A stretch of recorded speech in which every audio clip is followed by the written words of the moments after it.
شلون انجح بمادة الفيزياء للثالث متوسط؟ قبل لا ابدو وياك كل اللي اريده منك لايك وتعليق ومشاركة لهذا المقطع. اغلب الطلاب تراسلني وتريد تعرف افضل طريقة حتى تنجح بيها بالامتحان الوزاري لفيزياء الثالث متوسط. الطريقة الاولى، بالمناسبة عندنا هنا طريقتين. الطريقة الاولى تضبط الفصل الاول والفصل الثالث والخامس والسابع للمسائل فقط، زائد اختار الإجابة الصحيحة.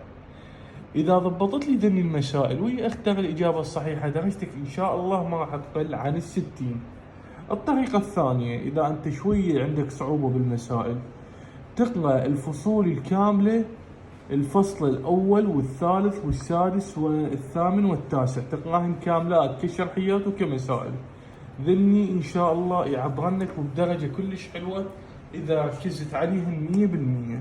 أما الطريقة الثالثة حتى تعبر بيها بمادة الفيزياء، تقرأ الوزاريات.